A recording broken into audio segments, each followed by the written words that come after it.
Bonsoir à toutes et à tous et bienvenue à cette nouvelle édition d'Information dont voici le sommaire.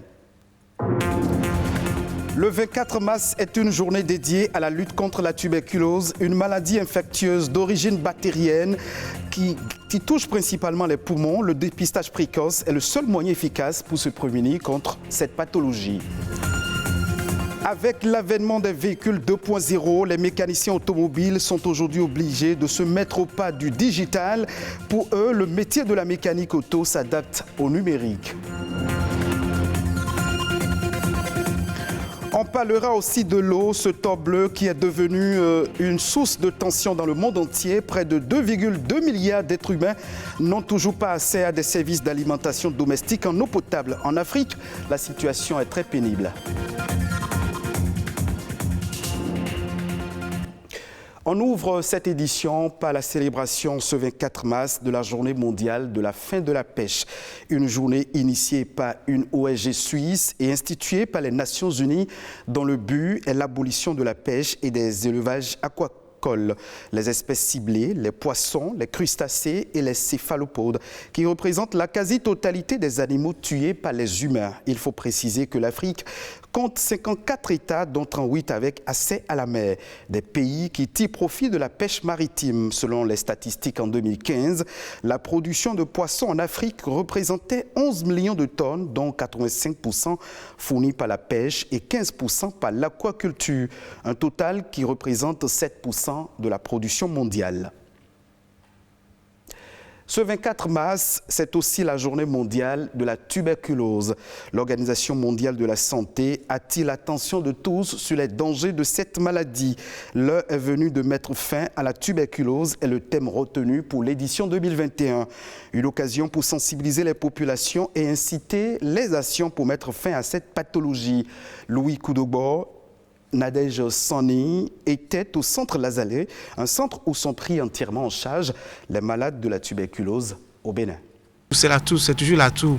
Je ne faisais que prendre des antibiotiques et des petites solutions traditionnelles. Je ne me même pas qu'on me parle de la tuberculose.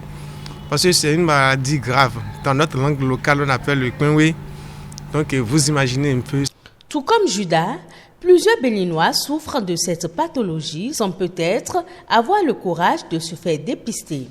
Des récentes données du Programme national de lutte contre la tuberculose du Bénin estiment à environ 4000 le nombre de cas dépistés chaque année. Dès que le diagnostic est fait, les patients sont pris en charge gratuitement dans l'un des 89 centres installés sur toute l'étendue du territoire national. Et lorsque ces malades sont mis sous traitement, nous arrivons à guérir, à avoir ce que nous appelons succès thérapeutique chez 9 sur 10. Malheureusement, nous perdons encore 7% des malades, ce qui est beaucoup, ce qui représente environ 300 cas. Alors que si on se fait dépister tôt, il n'y a pas de raison qu'on ne guérisse pas de cette maladie. Une fois admis dans les centres dédiés, le patient tuberculeux est appelé à gérer le stress lié à son statut. C'est pourquoi il bénéficie d'un appui psychosocial dans son nouvel environnement. Ça peut se faire en termes de conseils aux patients, en termes de soutien moral, compte tenu des problèmes que pose le patient. Il peut s'agir aussi des médiations parce que le malade tuberculeux est souvent confronté à des problèmes de rejet, de stigmatisation dans son lieu de travail ou bien en milieu familial. L'autre étape déterminante du traitement est l'appui nutritionnel. La tuberculose fait perdre aux patients ses réserves en nutriments. L'inappétence, qui induit la perte de poids, constitue deux problèmes à résoudre pour la guérison du patient. Ils ont besoin plus de protéines et ils ont besoin plus de calories. On appuie les patients à travers des vivres frais dans certains centres et dans d'autres centres, on leur prépare sur place à manger, comme chez nous ici au Lazaret. L'Organisation mondiale de la santé dédie chaque année une journée à la sensibilisation et à la lutte contre la tuberculose. Elle a lieu cette année dans un contexte où la pandémie du coronavirus sévit encore. Même si la toux est un symptôme commun à ces deux pathologies, il est important de ne pas confondre tuberculose et coronavirus. Et ce sont des maladies diamétralement opposées.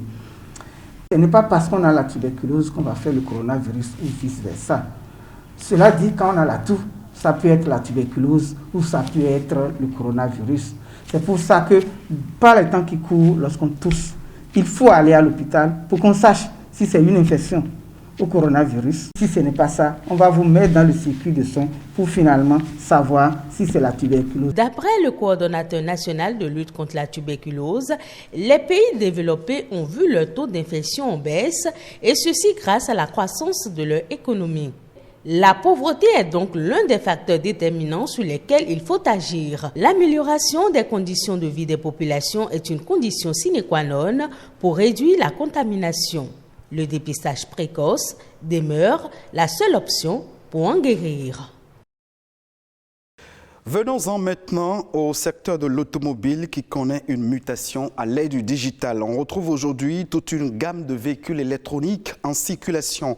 Avec la révolution technologique, le métier de mécanicien automobile évolue au rythme d'un monde qui se numérise à grande vitesse. Que devient le métier de mécanicien automobile avec l'avènement des voitures 2.0? Élément de réponse dans ce reportage. Ici, une voiture électronique en dépannage. Mais avant toute intervention mécanique, cet électronicien fait son examen électronique. La spécificité du véhicule l'oblige. Au bout de quelques minutes, l'appareil signale à l'écran plusieurs défauts. Là maintenant, ça me signale plusieurs capteurs que c'est défectueux. Mais ce n'est pas parce que ça signale les capteurs là que je vais me jeter pour changer les capteurs. Ici, c'est la fiche qui est venue sur ça. Mais comme ils n'ont pas trouvé à remplacer, ils ont eu à adapter. Or ça peut envoyer des courts-circuits au niveau du calculateur. Donc c'est des pannes que nous maintenant on doit régler. Vous voyez? Donc c'est pour ces pannes-là que la voiture est venue. Ce n'est pas que si la voiture vient, on se jette directement sur la voiture pour commencer par travailler. Non, les voitures d'aujourd'hui ne sont plus comme ça. Des voitures nécessitant une technologie de pointe, on en dénombre assez dans ce garage. Le promoteur, un mécanicien de formation, exerce dans ce secteur d'activité depuis 1988 au Bénin. Ces dernières années, il ne cesse d'actualiser ses connaissances et de recruter d'autres compétences afin de s'adapter à l'évolution de la technologie automobile. On ne veut plus que les voitures aillent au Ghana, au Togo, pour qu'on dise, bon, ils n'ont pas réussi ici, c'est au Ghana. La devise quitte le pays. Mais si ça tourne ici, si c'est abondant, pourquoi ne pas recruter plus? Ça, nous résolvons une partie du chômage. Ce nouvel environnement automobile, beaucoup de mécaniciens dans le pays peinent à s'en sortir.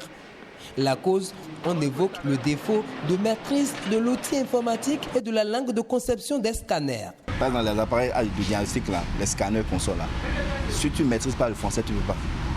Même pour l'interpréter, tu ne peux pas. C'est ça le grand problème qui est là, c'est ça. Une difficulté qui constitue une menace pour leur corporation. Plusieurs mécaniciens automobiles peu instruits risquent de se reconvertir à la longue.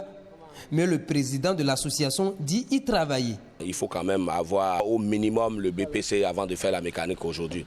Parce qu'il faut savoir lire les différents codes de défaut. Il faut quand même savoir utiliser le scanner. Nous avions créé quand même ce climat de solidarité, d'assistance, ce climat de dépannage entre collègues. Et c'est ça qui fait que bon, les pannes que les uns et les autres rencontrent chaque fois et toutes les fois, nous faisons des échanges d'idées. Et c'est ça qui nous permet de grandir dans la profession. Sinon, bon, tu seras quand même un mécanicien monté et démonté. Le mécanicien automobile est un métier en pleine mutation. Aujourd'hui, les concessionnaires associent l'électronique à la mécanique pour mettre sur le marché des véhicules dits 2.0.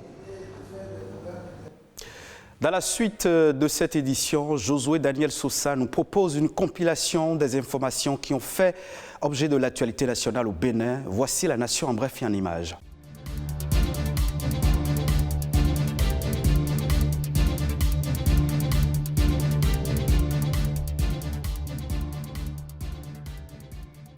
Le port autonome de Cotonou déploie désormais son navire dépollueur 2 fois par semaine.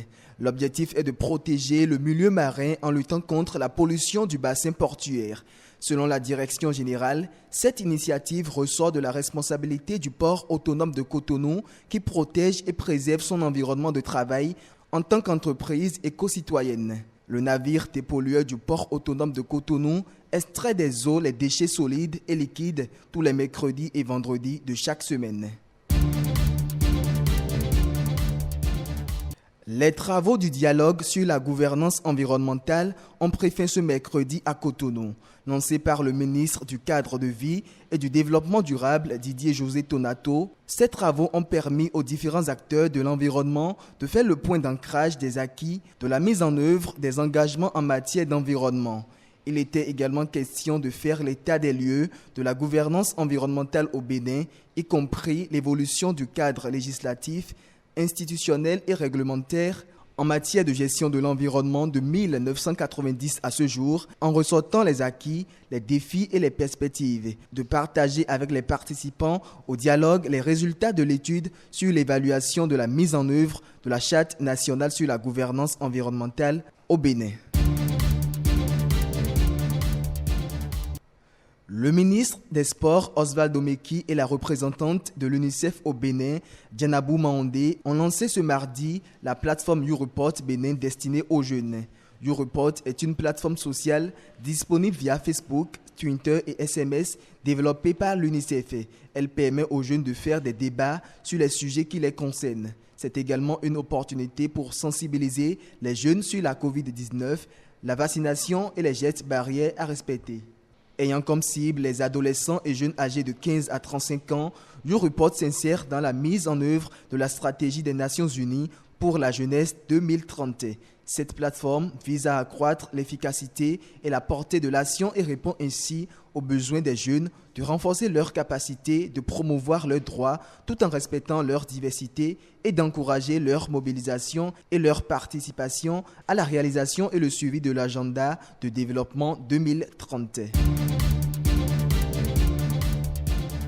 Après de nombreuses interrogations des uns et des autres sur l'effectif devant affronter le Nigeria et la Sierra Leone pour les 5e et 6e journées des éliminatoires de la CAN Cameroun 2021, le sélectionneur national des écureuils vient d'élucider en confirmant la présence effective des écureuils évoluant en français. Ceci à travers une conférence de presse tenue ce lundi 22 mars 2021 au ministère des Sports. Au total, 23 joueurs ont été retenus par Michel Dussuyer et comme un officier de réserve, Stéphane Sessegnon est rappelé en sélection nationale pour les 2 prochaines rencontres. Le 11 national a également tenu ce mardi sa toute première séance d'entraînement au stade de l'Amitié Générale Mathieu Kérékou.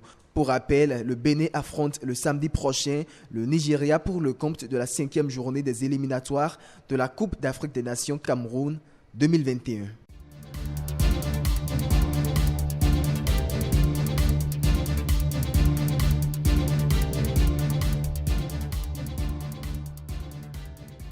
De nos frontières, le Gabon a lancé cette semaine la première campagne de vaccination contre le coronavirus. Cette campagne permettra de réduire le taux de contamination de la Covid-19 sur le territoire national qui est actuellement entre 300 et 400 cas par jour.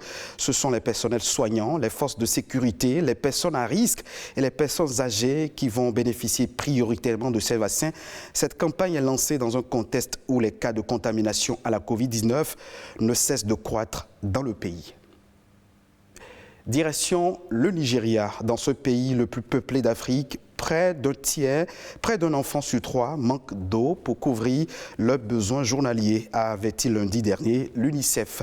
Une situation identique dans plusieurs pays d'Afrique. À l'occasion de la Journée mondiale de l'eau célébrée le 22 mars 2021, les Nations Unies font remarquer que l'eau est devenue une source de tension dans le monde entier. Les précisions dans ce reportage signé par nos confrères de France 24.